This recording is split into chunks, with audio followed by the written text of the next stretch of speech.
You hate ads? I hate ads. You know what I like? Patreon.com/inkdependence keeps this channel ad-free. Hello folks, welcome to Ink Dependence. I'm Mike, and this is my second takes video for July. It is now getting into August, but I had a pen show, I've had all kinds of things going on, and I am just recovered enough to make a video like this. So let's get into it. This is going to be a fairly short one because I don't have a huge number of things that I used in July. It was an extremely busy month, and so I just didn't write down a lot of stuff. I used a lot of things, but they didn't make it on the list. So let's start with what I inked, because this is going to be short. Weirdly, I inked two things in all of July, one on the 11th and one on the 22nd or 21st. How's that for restraint? So firstly, I inked up this pen, which is new to me. This is a Pilot 742, which is nicely in between the Pilot Custom 74 and the 743 in terms of size. Looks like a 743, but has the slightly smaller nib in it. This is a medium nib, and I inked it up with this Jacques Herbin Orange Soleil here, which is a really nice orange ink there, and it flows really nicely in this pen. I've been liking it. Secondly, I got this ink from Papier Plume. This is Rebirth, which should be available on their site now. It was introduced for the DC Pen Show, and I put it in this here pen, which is a Conid Monarch. It's the Minimalistica model. And I went ahead and I put my titanium nib on here just to kind of see what this was like. I had another nib on here that I just wasn't loving, and so I threw this on here because I wanted to, see if I liked it. This nib is still extremely wet and a little bit too soft for me, I think. So I may do something like get a, some sort of flexible nib factory housing and put some other weird nib in this or something. But I'm just not loving this nib, so we're gonna probably get traded out for something eventually. But this ink is very nice in this nib. It does come out really nicely. I went ahead and threw in that titanium nib, which is real wet. So cool ink, Rebirth. It's got this kind of terracotta cinnamon sort of look to it. Next month, we'll take a look at some of this other stuff that I inked up, because I'll tell you what, I got a lot of ink at DC, and so there's gonna be a lot of stuff inked next month, I predict. Okay, let's get going for some other stuff on this here list. Firstly, I got one of these. So this is a Kakimori Steel Nib. You can see that right there. This is a really interesting little nib, and these have been really making the rounds on the social medias and the influencer spaces. These are kind of like a glass dip pen in that you just dip it in the ink and write with it, and it runs out, and you dip it again, and you keep writing with it. But instead of being glass, this is a stainless steel version. They also have a brass one, which I hear is wetter, and I haven't tried that one yet. This has taken some getting used to, honestly. I bought it from, I got it secondhand on the penaddict Slack, and it came with this beautiful nib holder, which has pressed flowers in it, and you can see through this. I mean, look at it, you can see through it. It's rad. Very cool. It's kind of thick though, and it barely fits in some things like sample vials and that sort of thing. It doesn't really get all the way into. So I may switch it out to something thinner, but it's interesting that you can just pop this into all kinds of nib holders. And I have some other ones that are skinnier, but this one's actually very nice to write with if I can just, get it into the bottle. This is kind of sharp, as you can see the tip there. And so sometimes it feels really scratchy. I'm a little bit tempted to have Audrey grind it over or something, make it slightly less pointy, because it doesn't need to be stabby to do this, and this just feels kind of rough. So it's taking some getting used to. It doesn't feel great in all papers, and sometimes inks will just fall out of these little slits instead of on the glass pens.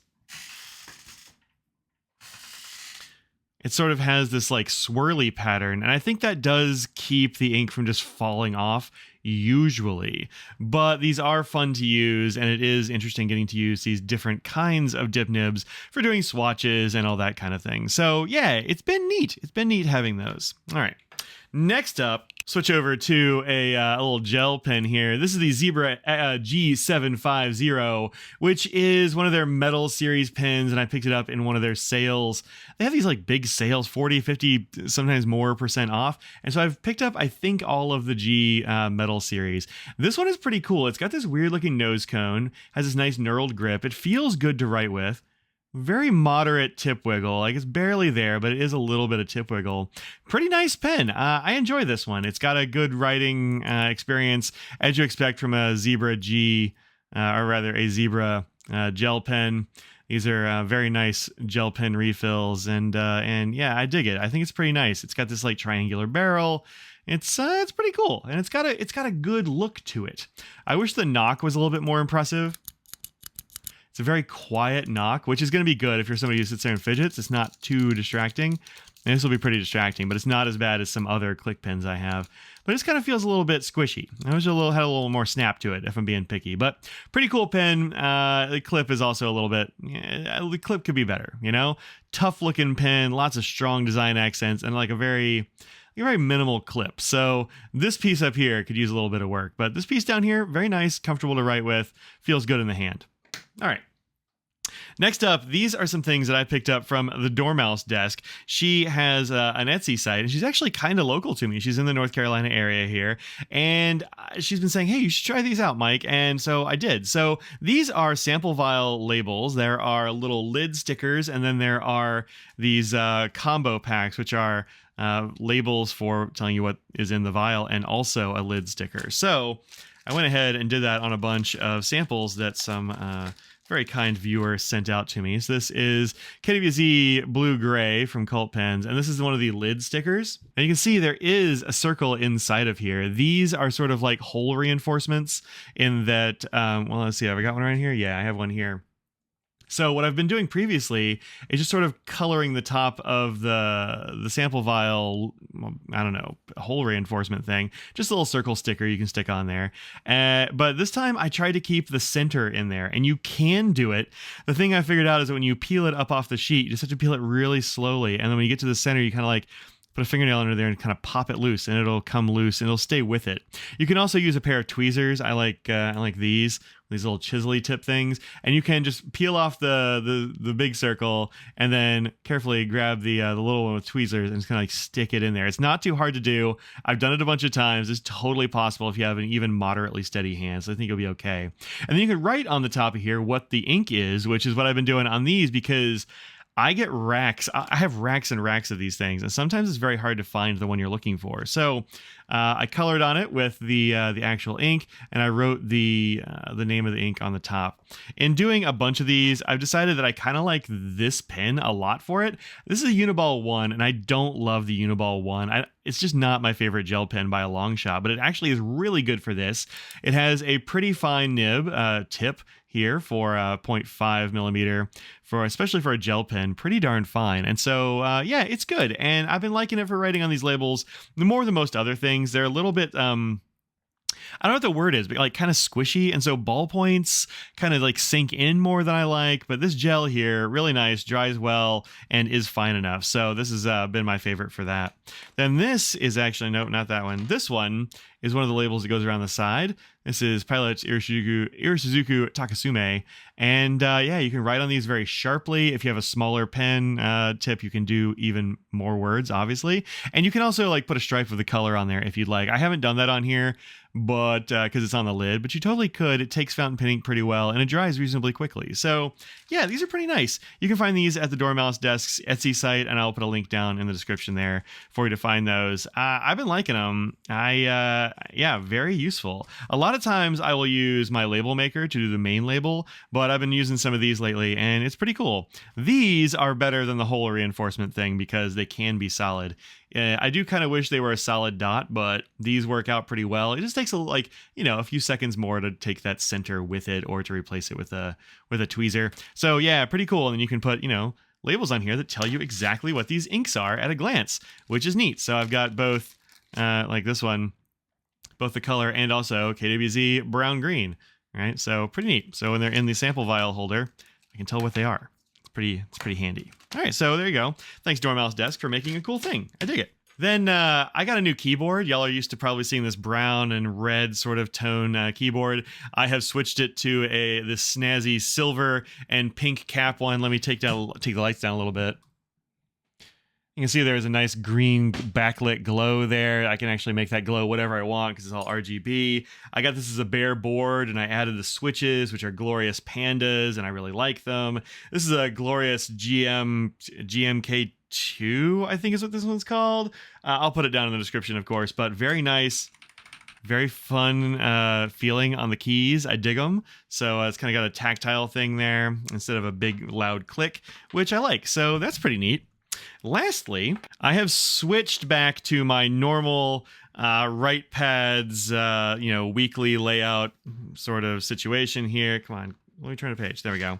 Which has a spot for each day. They are undated, so you can use them whatever weeks you like, week of, month, and year, and then you can like fill this out in whatever way you like. I tend to use it as part like day planner, like I'll put a time there for a thing, and also part sort of bullet journal situation. So like, here we go. Monday, this is the week of post-DC, pre-fall semester, August 2023. Recover from DC, catalog DC goods, journal for my DC trip, because I just didn't even have any time that day to journal. And then I have sort of in the bottom, like things that I'm tracking. So like, did I do this one thing? Did I give my cat her medicine twice? Take my own pills? Did I work out? No. That kind of stuff. And, pretty good. As this is getting towards the end of the week, it's going to fill up more because I have a lot of stuff to get done. And that sort of doesn't fit on these, which is what I've been using this summer, just to kind of save my right pads and also, just sort of switch it up. I have usually fewer things going on in the summer, although that is not always the case. I mean, some of these are just like filled to the brim with all kinds of stuff. So, I got a lot of stuff going on, but these have been pretty good. And so is there anything in here I can't show you? No, this is all stuff, all cool. So this is like last week before the pin show. Oops. Bad word there. Roof was leaking and that got me all agitated. And I had to do like laundry and bag talk stuff and record this video and make some photos for the favorites and do an endless unboxing video. And then like, my normal habit tracker stuff, etc., etc., etc. Charge electronics, my like to-do list the day before. I just kind of kept getting pushed. And then, go to DC. So this half is empty. And I don't like leaving stuff empty, but, it's okay. So this is the weekly pad from WMS Co. Inc., which I got from Gentleman's Stationer's site. So go see Joe Crace if you'd like to get some of these. And these are pretty good. They're quite good with fountain pen, actually. So lots of fountain pen here. And no real bleed through, just a little bit, but kind of who cares? You're not using the back anyway, but it works out really well. And so if you don't have a ton of stuff going on, this is great. So this is going to go back in my my shelf of stuff that I will use later because there are plenty of weeks here. How many weeks do we have here? 74 weeks. That's like, I don't know, a year and a half worth. That's pretty cool. So there you go. This is my favorite pad for that sort of thing, but this is a nice second for the summers and that sort of jazz because I usually have fewer appointments. So there you go. And lastly, this thing that that is showing all these videos, I got a new lens for my camera, which is very exciting. My friend Annabelle, Strings and Pedals, it was like, hey, we were talking lenses one day and came up that I've been using the kit lens for this camera, and she's like, what? You got to check this thing out. So I got this really cool lens that I will post down here the name of because I'm blanking on it at the moment. But it is as you can see, sharper. It is brighter. It has like a nice amount of zoom without me moving the camera and all that sort of thing. It's very easy and seamless. It doesn't have a motorized zoomy thing, but that's okay. It's very smooth and it's silent, which is nice for my uses here. And boy, can I get real close and very clear. So yeah, this is cool. And so hopefully the videos will be even better going forward. Big tech month for Mike. All right, I will see y'all probably beginning of September because that's usually how this goes. For the August recap, second look, taking a look at what I've been using this month. And let me know what you've been using down there in the comments this month. And I'll see y'all in another video. Until later on, peace out.